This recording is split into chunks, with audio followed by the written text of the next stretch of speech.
demande. J'ai un ami qui vient d'être opéré d'un cancer de la prostate. Je dis cancer entre guillemets. Entre guillemets.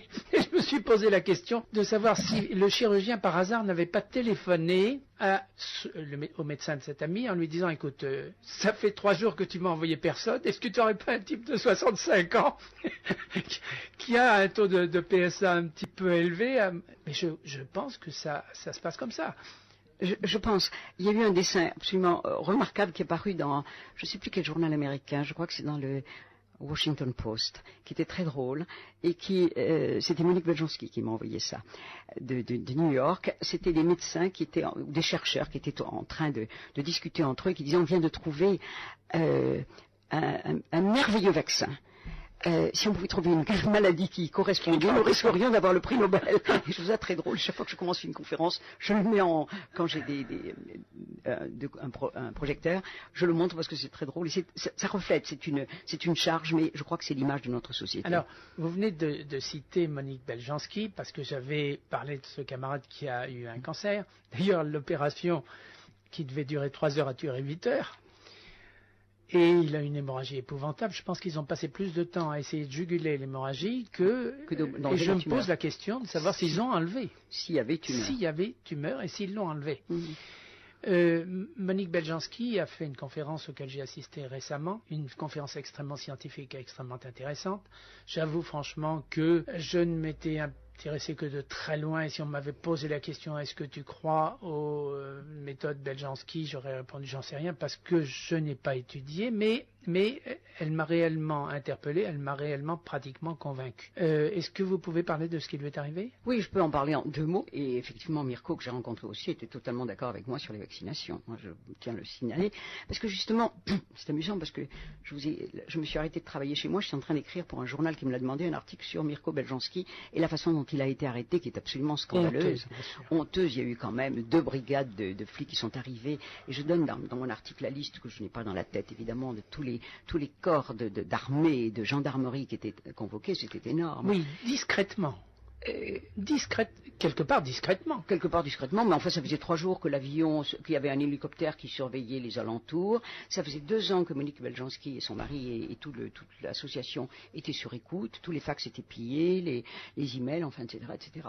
Donc ça a été quand même quelque chose de scandaleux. Et Mirko Beljanski me disait, mais il suffisait qu'on me demande de venir, moi je me serais rendu auprès du procureur. Je vois pas pourquoi on envoyait tous ces gens-là. Or c'est vous et moi, avec nos impôts, qui avons payé des choses pareilles. Et il n'y a rien à dire. Bon, c'est comme ça. Alors maintenant, pour humilier et c'est pour créer le doute sur ces travaux. Qu'on lui a d'ailleurs interdit de publier. Évidemment. Mais alors maintenant, on a reconnu que tout ça n'était pas du tout dangereux, que ça n'était pas, qu'il n'y avait aucun effet secondaire, mais cependant, ils n'ont pas le droit d'être vendus en France. Alors on est dans le comble de l'hypocrisie, parce que des États-Unis, on l'envoie en Angleterre, et d'Angleterre, on les envoie en France. Et les gens se soignent, heureusement pour eux, comme ça. Mais c'est quand même, on nous dit qu'on est toujours dans un pays de liberté. C'est là que moi, je me grimpe au cocotier, parce qu'il y a tout sauf la liberté en France. En tout cas, pas la liberté de se soigner comme on veut. Et alors, à ce procès, il y avait des malades qui étaient là. Moi, j'y étais parce que j'étais citée comme témoin par l'avocat de la défense. Et il y avait le procureur qui me dit, madame, vous êtes une femme extrêmement dangereuse. Je dis, ah bon, je ne savais pas, je suis ravi de l'apprendre, en quoi suis-je dangereuse? Elle me dit, parce que vous désinformez les gens. Je dis, comment je désinforme les gens? Oui, vous défendez des produits qui n'ont pas leur AMM. Je dis, écoutez, monsieur, je ne sais pas si vous êtes au courant, mais il y a eu 250 produits ces derniers temps qui avaient leur AMM qui ont été retirés de la vente. Alors, à quoi sert l'AMM? Il me dit, mais justement, on les a retirés, ça vous prouve bien qu'on le remet en question, cet AMM. Je dis, mais puisqu'il est remis en question, à quoi sert-il? Madame, vous êtes un dangereux personnage. Bon.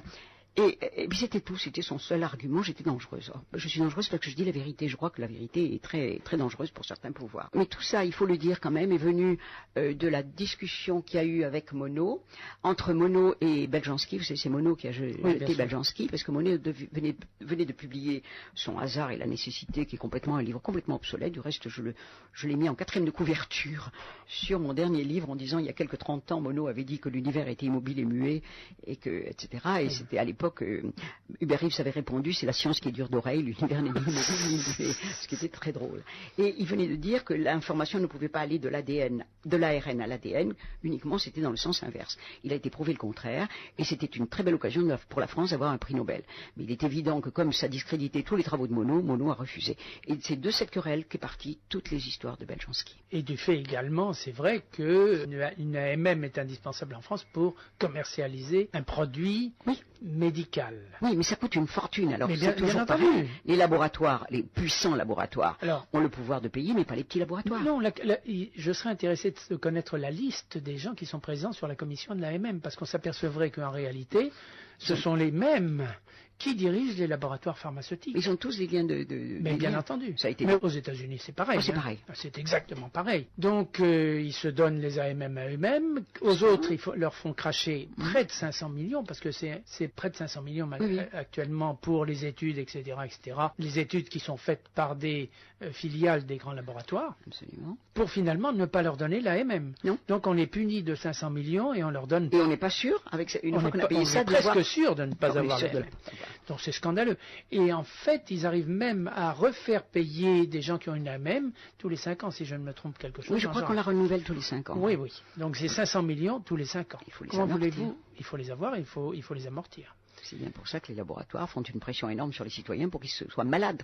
Des gens comme vous et moi, on rapporte rien au laboratoire. Nous sommes bien d'accord, c'est vrai, j'ai pas besoin de sécurité sociale. Mais non plus. Je reçois même pas d'avis. Faites-vous vacciner contre la grippe, vous avez l'âge. Faites-vous des mammographies. Je reçois même pas tout ça parce que je suis pas répertorié. À ce point-là. À ce point-là. J'ai même pas de carnet de quoi, moi ça s'appelle la carte vitale.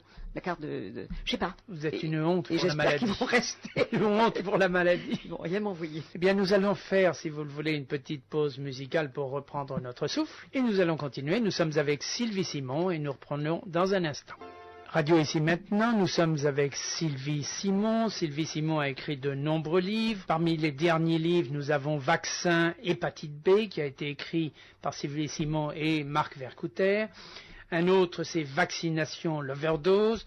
Mais Sylvie Simon ne s'est pas contentée d'écrire ces ouvrages-là. Elle a également écrit le don de guérir, où elle parlait des guérisseurs qui ont un don, Vaccin l'overdose, et de nombreux autres ouvrages dont on pourra vous donner la liste si vous appelez le 01 47 55 48 76. Et je pense qu'il est indispensable de lire ce genre d'ouvrage si on veut gérer sa santé ou éventuellement sa maladie si elle a commencé et rester vivant malgré tout. Un médecin anonyme a défini la médecine de la manière suivante. Vous avez le doigt coincé dans une porte, on vous prescrira un antalgique pour calmer les hurlements, un anti-inflammatoire pour faire dégonfler la plaie, un antibiotique pour éviter l'infection, mais personne jamais n'ouvrira la porte.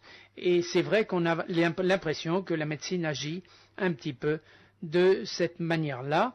Nous avons parlé avec Sylvie Simon du monopole de la santé. À l'instant, nous parlions de Beljanski.